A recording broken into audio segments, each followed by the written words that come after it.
कोशिश रही है कि वो सवाल उठाऊं जो अवाम के जहनों में पैदा होते हैं, वो सवाल जो लोग सियासी रहनुमाओं और इदारों के सरबराहों से करना चाहते हैं, और उन सवालात का जवाब ढूंढने की कोशिश करूं। इसी तरह मौजूदा सियासी हालात में मेरे जहन में काफ़ी सवालात थे जो मैं तहरीक इंसाफ के चेयरमैन इमरान खान से पूछना चाहता था। इस सिलसिले में 2.5 साल बाद मेरा इमरान खान साहब से राब्ता हुआ और कल रात 11 बजे मेरी उनसे 1 घंटे की मुलाकात हुई। नाज़रीन, जब मैं ज़मान पाक पहुंचा तो वही ज़मान पाक जहां कुछ दिन पहले तक मेले की तरह रौनक लगी हुई थी, कल रात को वो ज़मान पाक सुनसान पड़ा था।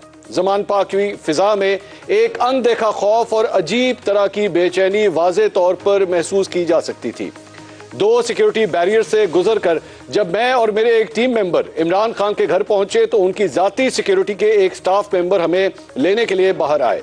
जब घर के अंदर पहुंचे तो सिर्फ 3 या 4 अफराद नजर आए जो उनके जाती मुलाजमीन या सिक्योरिटी स्टाफ के लोग थे। जब हम अंदर पहुंचे तो वहां तहरीक इंसाफ का कोई लीडर मौजूद नहीं था और खान साहब अकेले बैठे हुए थे। उन्होंने गर्मजोशी के साथ हमारा इस्तकबाल किया। खान साहब ने शलवार कुर्ता और जॉगर्स पहने हुए थे। सबसे पहले मैंने उनसे उनकी टांग की चोट और सेहत के बारे में पूछा तो उन्होंने बताया कि चोट पहले से बहुत बेहतर है, बस पैर कभी कभार सुन हो जाता है। हाल अहवाल पूछने के बाद जब गुफ्तगू का सिलसिला शुरू हुआ तो इमरान खान ने एक नामवर एंकर के बारे में तफसील से बातचीत की। बातों से महसूस हुआ कि वो एंकर खान साहब को ज्यादा पसंद नहीं है। उसके बाद बात सियासत पर आ गई और उनकी गिरफ्तारी के बाद की सूरत हाल और कोर कमांडर हाउस पर होने वाले हमले का जिक्र हुआ। इमरान खान का मानना है कि यह सब उनके खिलाफ एक सोची समझी साजिश थी। उन्होंने कहा कि उनको मोटरवे या और कहीं भी गिरफ्तार किया जा सकता था, लेकिन जानबूझकर ऐसी जगह का इंतखाब किया गया जहां पूरा मीडिया मौजूद था। उनके मुताबिक शीशे तोड़कर गिरफ्तारी के मनाजिर देखने के बाद तहरीक इंसाफ के कारकुनों का बाहर आना और एहतजाज करना फितरी रद्द-ए-अमल था। इमरान खान के मुताबिक चंद ऐसे अनासर एहतजाज में शामिल हुए जिन्होंने तोड़फोड़ की और आग लगाई, लेकिन इन सब कामों का मलबा पाकिस्तान तहरीक इंसाफ के ऊपर डाल दिया गया, जिसकी वजह से आज तहरीक इंसाफ के पार्टी रहनुमाओं, टिकट होल्डर्स और कारकुनों को शदीद मुश्किलात का सामना है। इमरान खान ने यह भी कहा कि मंगल को उनकी और बुशरा बीवी की अलकादर ट्रस्ट केस में पेशी है और उन्हें 80% यकीन है कि उन्हें दोबारा गिरफ्तार कर लिया जाएगा। अलकादर ट्रस्ट के हवाले से जब मैंने उनसे सवाल पूछा तो उन्होंने कहा कि यह केस बनाने की कोशिश की जा रही है, हालांकि इस केस में ऐसा कुछ भी नहीं है। नाज़रीन, इमरान खान का कहना था कि अलकादर ट्रस्ट की जमीन ट्रस्टी के तौर पर उनके और बुशरा बीबी के नाम हुई है और वो इस जमीन को ना बेच सकते हैं, ना किसी किस्म का माली फायदा उठा सकते हैं। ये जमीन बिल्कुल उसी तरह ही है जिस तरह शौकत खानम अस्पताल या नमल यूनिवर्सिटी की जमीन ट्रस्ट के नाम है। खान साहब का कहना था कि यह समझना ही गलत है कि मलिक रियाज से यह जमीन किसी फायदे के एवज ली गई। बरतानिया से आने वाले पैसों के बारे में उन्होंने कहा कि ये पैसे सुप्रीम कोर्ट में गए थे। अगर हुकूमत ये समझती है कि ये पैसे हुकूमती मलकियत हैं तो सुप्रीम कोर्ट में इन पैसों की हवालगी का केस क्यों नहीं करती। इसी बात पर मैंने उनसे सवाल किया कि बुशरा बीबी को 5 क़िरात हीरे की अंगूठी देने का मामला भी तो है जिसकी ऑडियो लीक हुई थी। इस पर इमरान खान ने कहा कि ये 2 खवातीन की फोन पर आपस की बातचीत थी। जहां तक बुशरा बीबी की बात है तो उनको ये 5 क़िरात हीरे की अंगूठी कभी दी ही नहीं गई। यहाँ पर खान साहब ने एक वाकया भी सुनाया जिसके मुताबिक तहरीक इंसाफ की एक खातून रहनुमा मुसरत जमशेद चीमा ने बुशरा बीबी को कुछ जेवरात तोहफे में देने की कोशिश की, लेकिन बुशरा बीबी ने वो जेवरात लेने से इनकार कर दिया था। नाज़रीन, मैंने इमरान खान से पूछा कि क्या वो या उनकी पार्टी पार्लियामेंट में जाने के लिए तैयार है, तो उन्होंने कहा कि उनकी पार्टी कौमी असम्बली में जाने के लिए बिल्कुल तैयार है। फिर मैंने सवाल किया कि क्या आप खुद भी कौमी असेंबली जाने को तैयार हैं, तो उनका कहना था कि मुझे पता है कि अगर मैं कौमी असेंबली जाने की कोशिश करूंगा तो मेरा रास्ता ब्लॉक कर दिया जाएगा। इस पर मैंने दोबारा सवाल किया कि अगर आपका रास्ता क्लियर रहता है तो क्या आप असेंबली में वापस जाएंगे, तो उनका जवाब था कि मुझे असेंबली में वापस जाने में कोई मसला नहीं है। इसके बाद मैंने उनसे अमरीकी रुकने कांग्रेस के साथ गुफ्तगू के बारे में सवाल किया कि आपको एक अमरीकी रुकने कांग्रेस से ये सारी बातें करने की क्या जरूरत थी।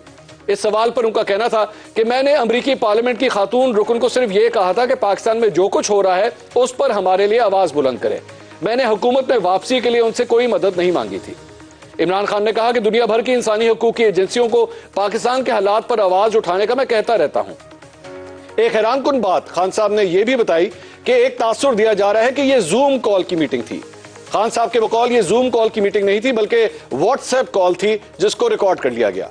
उन्होंने कहा कि मैं जानता हूं कि मेरी हर कॉल रिकॉर्ड की जा रही है। इस पर मैंने इमरान खान से पूछा कि आप अपना फोन तब्दील क्यों नहीं कर लेते, तो उन्होंने जवाब दिया कि वो अपना फोन एक बार पहले तब्दील कर चुके हैं, लेकिन इसके बावजूद उनकी हर कॉल रिकॉर्ड की जा रही है। नाज़रीन, यहां आपको यह भी बताता चलूं कि जब हमारी इमरान खान से ये बातचीत हो रही थी तो उस वक्त हमारे फोन और खान साहब का फोन भी कमरे से बाहर रख दिए गए थे। मैंने इमरान खान से पूछा कि बहुत से लोग पार्टी छोड़कर जा रहे हैं, इस पर आपका रद्द-ए-अमल क्या है? तो उनका जवाब यह था कि मुझे इन हालात का इल्म है जिसके तहत लोगों को पार्टी छोड़ने का ऐलान करना पड़ रहा है। उनका कहना था कि उन्हें सिर्फ आमिर कियानी के छोड़ के जाने का दुख है, क्योंकि वो उनके बहुत पुराने साथी थे। नाज़रीन, मैंने खान साहब से कहा कि पूरा मुल्क चाहता है कि सियासी अफरा तफरी का माहौल खत्म हो, आप मुज़ाकरात की तरफ क्यों नहीं आते? इस बात पर उन्होंने कहा कि सवाल यह है कि मुज़ाकरात किए किससे जाएं? अगर आप ये समझते हैं कि पीडीएम के साथ मुज़ाकरात से कोई हल निकलेगा तो मैं ऐसा नहीं समझता, क्योंकि हम पहले मुज़ाकरात करके देख चुके हैं और इन मुज़ाकरात के बाद मामला मजीद खराब हो गए। नाज़रीन, जब मैंने दोबारा जोर दिया कि मुल्क के लिए आपको मुज़ाकरात की तरफ आना चाहिए तो खान साहब का कहना था कि मैं हर किस्म के मुज़ाकरात के लिए तैयार हूं। नाज़रीन, कुछ हकायक से वाकफियत की बिना पर मेरा यह ख्याल है कि दो अहम शख्सियात ने अपना किरदार अदा करके मौजूदा आर्मी चीफ और इमरान खान के दरमियान कई गलत फहमियां पैदा कर दी हैं और मामला काफी खराब हैं। इस सवाल पर खान साहब का जवाब था कि यह तासुरी गलत है कि उनकी आर्मी चीफ से कोई मुखालफत है। ऐसा कुछ नहीं है। उन्होंने कहा कि वो पाक फौज की इज्जत करते हैं और आज भी समझते हैं कि मुल्क की सलामती और बका की जामिन पाक फौज ही है। अपनी गुफ्तगू में खान साहब ने बार बार इस खदशे का इजहार किया कि या तो उन्हें कत्ल कर दिया जाएगा या कम से कम जेल में डाल दिया जाएगा। जब मैंने उनसे पूछा कि आपको मुल्क छोड़ने की पेशकश भी की गई है तो उन्होंने वाज़ेह अल्फाज में तरदीद करते हुए कहा कि ऐसी कोई ऑफर नहीं की गई और अगर ऐसी कोई ऑफर की गई तो भी वो किसी सूरत मुल्क छोड़कर नहीं जाएंगे। उन्होंने अपने कारकुनों का शुक्रिया अदा किया जिन्होंने उनका साथ दिया। नाज़रीन, जब मैंने इमरान खान से पूछा कि एक खबर के मुताबिक उन्हें जनरल बाजवा ने कहा था कि दौरान हिरासत शहबाज गिल इमरान खान के खिलाफ तोते की तरह बोल रहा है, तो इमरान खान ने इसकी तरदीद की कि जनरल बाजवा ने उनसे ऐसी कोई बात नहीं की। नाज़रीन, इमरान खान से बातचीत जारी थी कि पैगाम आया कि पंजाब असेंबली के स्पीकर सप्तान खान इमरान खान साहब से मिलने के लिए आ गए हैं। इस पैगाम पर हमारी नशिस्त बर्खास्त हुई।